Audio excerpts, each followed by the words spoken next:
Okay, so hi guys, and today I guess I'm just gonna be going over this self-driving car program that I've kind of been working on recently. So I'm just gonna start with running this, and then I'll just I guess explain how it works.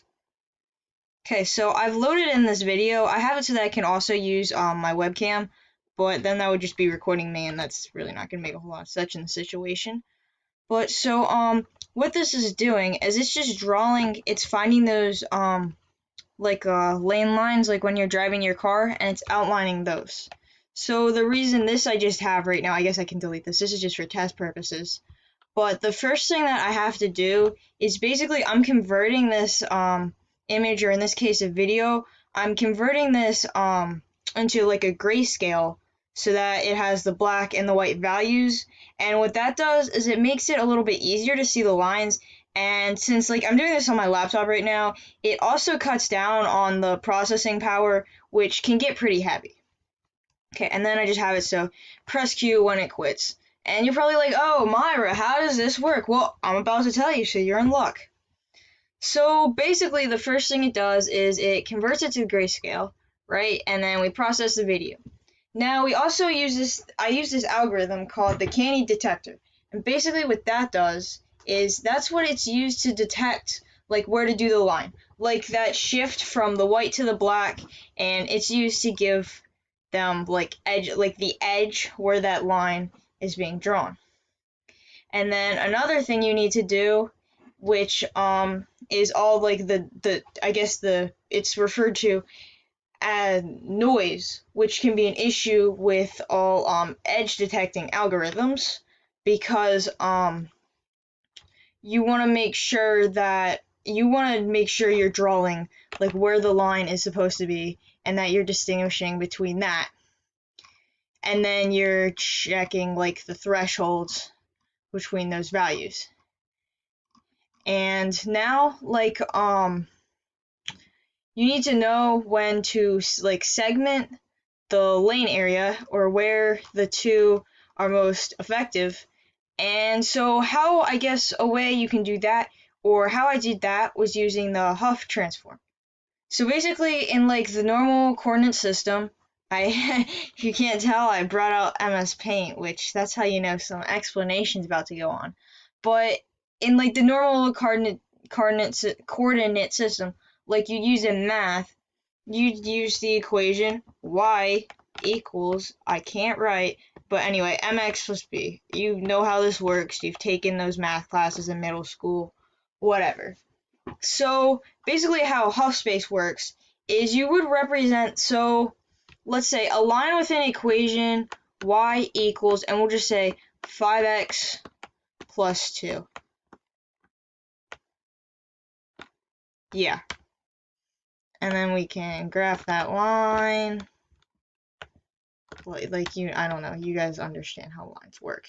But anyway, so in Huff space, that point, this is going to be represented just as the coordinate pair 5, 2.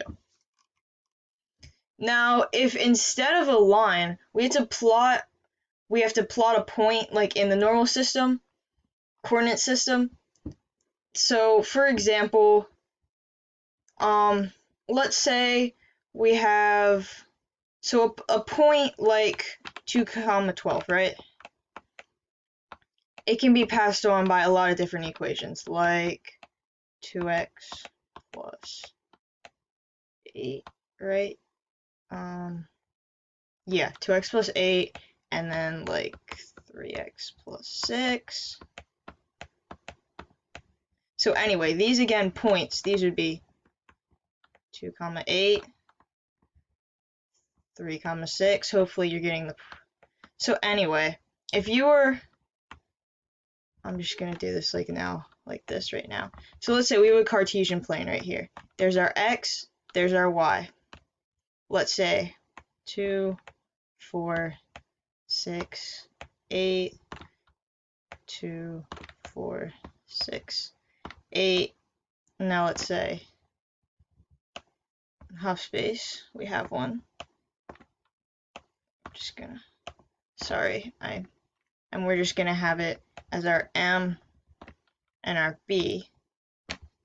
We have 2, 4, 6. Okay, so I'm just gonna plot some points. Hopefully this is making some sense. Or I guess, I don't know.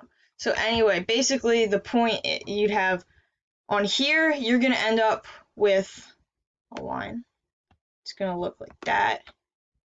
And you'd probably end up with the point. Gonna end up with 2, 8. And you'd end up with 3, 6, and 4, 4, whatever. I know I'm not really. And then 6, 0. I know I'm not really, like, that's not exactly where it goes. And then, let's say in the Cartesian plane, we're going to end up with a bunch of different equations. Just trying to make it so that they intersect all in one point. Only I'm doing a really bad job. So yeah. So basically, if we know, I'll try to get where we're going. But anyway, if we know that these points are all connected by some line, we can find the equation of the line by first we plot all the points in here, and then we can see that we'll be able to see the corresponding points in half space, and then we can find the intersection of all the points in here. So since basically we use the Cartesian coordinates to correspond to half space, and since that's kind of how this works. But we have one issue. When the line is vertical, then the gradient, which is like the black and white scale, that's going to be infinity, and we can't represent that. So to do that, I'm going to need another. We're going to have to use polar coordinates instead. So the process is basically still the same, only we'll be plotting R against theta, basically. So let's say we have this line. I meant to do that in red. I don't know why that wasn't in red. Say we have this line right here. So it would be xy in the Cartesian plane, but instead it's going to be R, theta. And then this angle right here would end up being theta. So we can so this is kind of a lot of math. So for example, the points on the polar coordinate system with x equals 8, y equals 6, x equals 4, blah blah blah. Then we can also plot them on half space, and that's gonna look something like it's not gonna be a side. That graph was bad. It's gonna look something like this, pretty much, with them all intersecting and stuff. And so since a line in the only reason I know this is because I googled it, but basically a line in the polar coordinate system is given by, this is where I'm getting R from. R is equal to cosine of x, or x cosine of theta plus y sine of theta. There we go. So the more curves that are intersecting in half space means that the line is going to correspond to more points. So what we need to do, this is how we end up only with 2 lines. What I did is I defined a minimum threshold number of intersections in half space to detect a line. And then the transform keeps track of the space interactions of every point in the frame.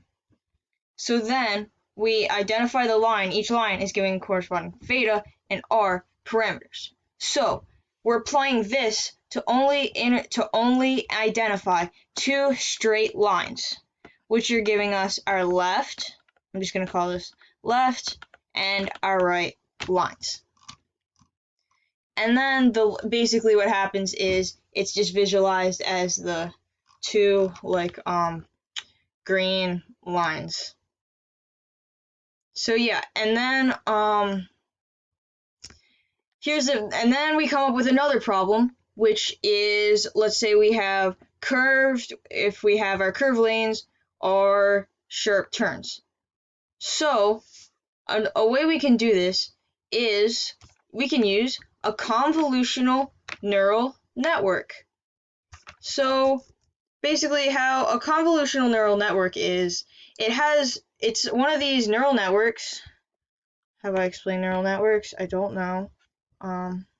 Shoot, I'm running out of time. But basically how a convolutional neural network is, there's each layers.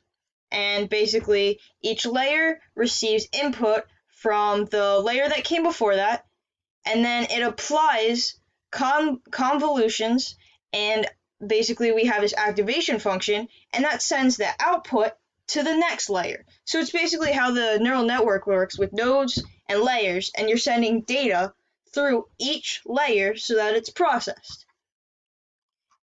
And yeah, so basically is it detects all of those pixels, and then we go through all of those layers. That's how we end up with our two lines. And also what let me go back right into here. Where is it? Also, yeah, so what I'm doing is I'm comparing the slope, because if the slope is going to be, and basically I'm getting all this stuff from a NumPy array, and if the slope is negative, then that's going to be the line that's to the left, and if it's positive, that's going to be the line that's to the right. So I'm just going to run this again, and yeah, so you can see how this works now, and you can see how the line's going, and yeah, that's pretty cool. Oh, and I still have some time, so I'm just doing this until I'm just waiting for the screen recording thing. So anyway, I'm gonna try to see if I need to create a new file. Okay.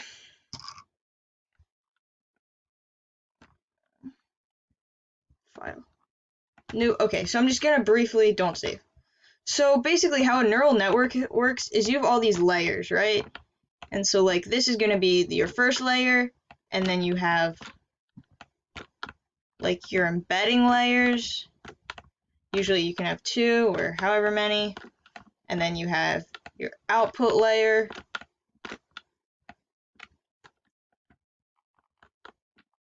and then these are all basically connected. And so yeah, that's pretty much how a neural network. So since my picture was really bad, I just real quickly googled this to show you. Basically you have your input layer, and then you have your hidden layer, and you can have like this, you can have more than one, more complicated ones, like this one right here. It has a couple of hidden layers. So basically you're gonna send something in through the input layer, and then this goes to like your hidden layers, and then the data is trained through the output layer.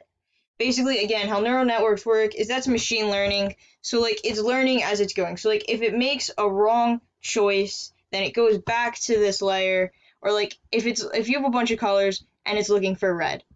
So like it will try every possible combination until it gets to red. And the more time it does this, and you're updating like your weights and your biases and your activation function, it becomes smarter and smarter. And it starts to, that's called training. That's basically your training period. And it starts to recognize, anyway, what the color red is. So, anyway, thanks for watching this video, and thanks to listening to me explain my code.